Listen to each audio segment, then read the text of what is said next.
My aloof roommate is physically linked to my water cup. I twist the cap and he groans. I take a sip and he licks his lips. But when I poured bubble tea into it and took a few hard pulls on the straw, he lunged at me and snatched the cup away. Don't suck. My cheap plastic water bottle hit the dorm floor and shattered. Great. My roommate, Sebastian, slid a drawer open and pulled out a cup. Here, take this. It was a glass tumbler. High quality stuff. It had these transparent purple lavender flowers swirling around the glass. The lid had a small, tight silicone hole tailored for a straw. It looked brand new. Pristine. I was honestly a little shook. Thanks, man. He avoided my eyes, turning his back to me to focus on his gaming rig. I carefully twisted the lid open. Immediately, a suppressed, low groan came from Sebastian's direction. I poured some warm water in and took a sip. Sebastian sucked in a sharp, jagged breath. His hand on the mechanical keyboard trembled, his fingers slipping off the keys. He licked his lips, looking like he was enduring some kind of torture or intense pleasure. His lips were thin, the Cupid's bow sharp like a knife. Looking at them made me want to bite them. Yeah, okay, I admit it. I'm into Sebastian. I swear to God, before I met him, I was the straightest guy in the state. After high school, my only plan was to get to college and bang a hot, bubbly cheerleader. But the moment I walked into this dorm and saw Sebastian,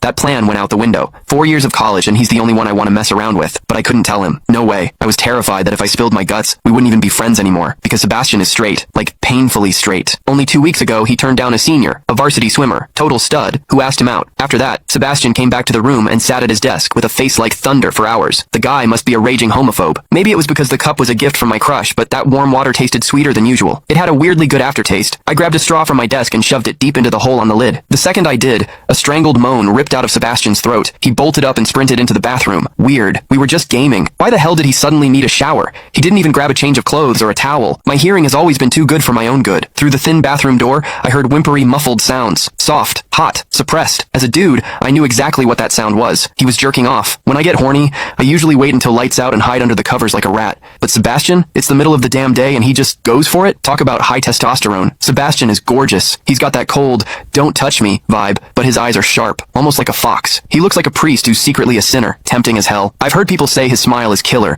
but I've never actually seen it. Sitting there, I couldn't help but picture what was happening behind that door. That aloof, icy face flushed with heat. His lean, muscular body. The veins popping on the back of his hand as he gripped himself. Does he keep that cold expression even when he's beating his meat? My thoughts were getting way too dirty. My face felt hot. After a long time, I heard a final, guttural grunt from the bathroom. The door clicked open, and Sebastian walked out. His face was bright red, a sheen of sweat glistening on his forehead. There was a visible tooth mark on his lower lip where he'd bitten down too hard. He walked straight to his wardrobe, grabbed fresh clothes, and went right back into the bathroom. Then the shower turned on. Okay, now he was actually cleaning up. The mental image of him panting in there made my throat dry. I grabbed the glass tumbler again and chugged a few large gulps. The water in the bathroom stopped, then started again. It took him forever to come out. When he finally did, he looked at me with this weird, resentful glare. Strange. Was I imagining things? Sebastian sat back down to game, and I poured myself another refill. I wasn't really thirsty anymore. Click the link in my bio to get the full story for free.